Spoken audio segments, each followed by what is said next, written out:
Hello students, तो ये question हमारे सामने है जो कि जेईई मेंस 2019 के 9 अप्रैल को एग्जाम जो हुआ था शिफ्ट 1 में ये सवाल पूछा गया था। ये सवाल में एक यूनिकनेस ये है कि इसके आंसर जो चार दिए हुए थे ऑप्शन, चारों ही ऑप्शंस गलत है, इसमें से एक भी सही नहीं है, मतलब इस पे बोनस मार्क्स मिला होगा। तो मैं आपको बताऊंगा कि कैसे आप चेक कर सकते हैं कि इसका आंसर सही है कि गलत है, उसका भी आइडिया आपको मिल जाएगा ताकि आप एग्जाम में बहुत ज्यादा हाइपर ना हो।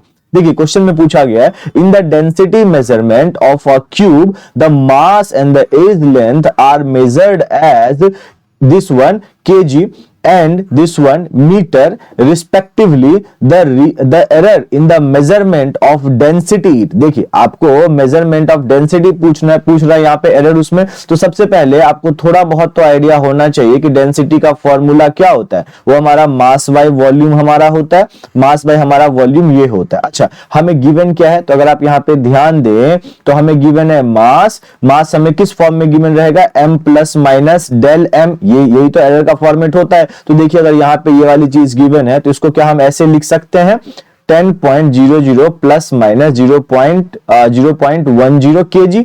यहाँ पे हमने इसको लिख लिया, काफी इजी है। उसी तरीके से गिवन हमें क्या है, लेंथ भी हमें गिवन है, किसका, एज लेंथ हमें गिवन है, तो उसका भी फॉर्मेट क्या होगा, इस तरीके से ही। ध्यान से देखिए वो हमें कितना गिवन है, यहाँ पे आप देख सकते हैं प्लस माइनस 0.01 मीटर, ये दो चीज हमें गिवन है। ठीक है, अब अगर आपको एरर निकालना है किस में, अगर हमें मास में एरर निकालना है तो हमारा फॉर्मूला क्या होता है, डेल m बाय m होता है। अच्छा, लेंथ में निकालना है तो क्या होगा, उसका डेल l बाय l होता है। बहुत बेसिक सी चीज है कि नहीं। तो अब हम क्या करेंगे, एरर इन मास निकाल लेंगे, यहाँ पे एरर ऑफ मास या इन मास, तो ये हो जाएगा डेल m बाय m हो जाएगा। अच्छा, डेल m की वैल्यू कितनी थी, 0.1 थी और m की वैल्यू कितनी थी, 10 थी। ठीक है, तो इसको इक्वेशन नंबर 1 देके छोड़ देते हैं, सॉल्व करने की जरूरत नहीं है। यही चीज मैं आप लोगों को सिखाना चाहता हूं कि जरूरी नहीं है हर इक्वेशन को आप एक साथ ही सॉल्व कर ले। ठीक है, डेल l बाय l हो जाएगा, उसकी वैल्यू कितनी थी 0.01 डिवाइडेड बाय 0.1, इसको इक्वेशन 2 दे देते हैं।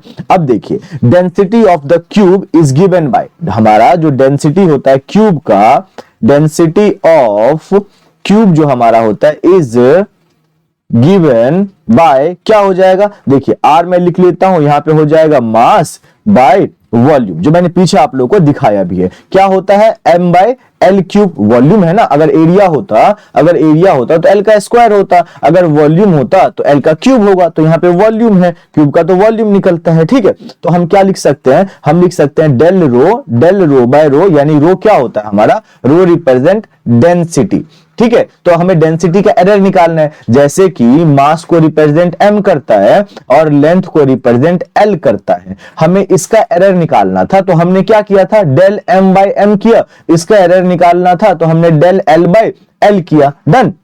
अब अगर हमारा डेंसिटी को रो रिप्रेजेंट करता है तो हम ये लिखेंगे ना डेल रो बाय रो, तो इसमें एरर निकल जाएगा। वही चीज हम लोगों ने यहाँ पे लिखा है। तो 0.1 बाय 10 मल्टीप्लाई 3, या फिर मैं इसको थोड़ा सा एक स्टेप और पीछे से ले लेता हूं, अगर आपने कभी भी ये सॉल्व नहीं किया होगा तब भी आपको समझ में आ जाएगा। ठीक है, तो यहां मैं लिख सकता हूं डेल m बाय m, यहां पे हो जाएगा plus minus 3 del l by l। Simple सा बेसिक फॉर्मूला है ये, यहां तक कोई दिक्कत नहीं है। अब जो इक्वेशन 1 और इक्वेशन 2 की वैल्यू थी, देखो इसकी वैल्यू यहां पे डालो, इसकी वैल्यू यहां से ले लो, इन तीन दोनों की वैल्यू यहां पे डाल दो, तो हमें बहुत इजीली मिल जाएगा। हमें क्या मिल जाएगा बच्चों, del rho by rho is equal to 0.1 by 10 प्लस 3 multiply del l by l।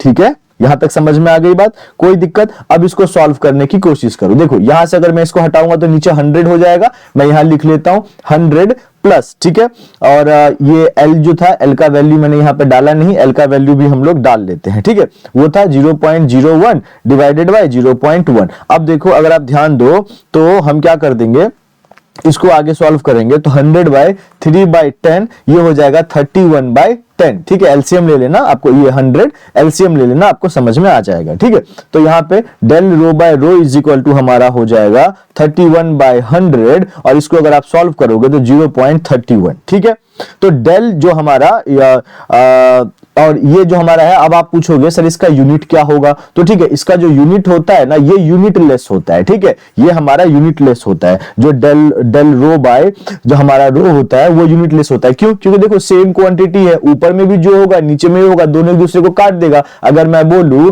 Metre by metre तो मीटर मीटर को काट देगा, है ना, तो इसका तो कोई यूनिट होगा नहीं। लेकिन अगर आप पीछे चल के अब देखें तो हमारा आंसर आया है 0.31। अब यहां पे आप मिला के देखो ऑप्शन में से 0.31 यहां पे ये दिया हुआ तो है, इट इज गिवन, बट यहां पे यूनिट डाल दिया गया है, ठीक है, इट इज गिवन बट यहां पे क्या डाल दिया गया, यूनिट। तो ये गलत है, मैक्सिमम बच्चे यही आंसर लगा के आए थे, बट ये गलत है, ठीक है, ये नहीं होगा, ठीक है ना। तो चलिए यहां तक इस तरीके से हमने क्वेश्चन सॉल्व कर लिया। अगर आप चाहते हैं कि इस तरीके से पूरे चैप्टर का सोल्यूशन देखिए, पूरे 2002 से लेके 2020 तक का सोल्यूशन देखें, तो प्लीज डिस्क्रिप्शन में लिंक है, वहां जाके देखना शुरू कर दीजिए। All the best.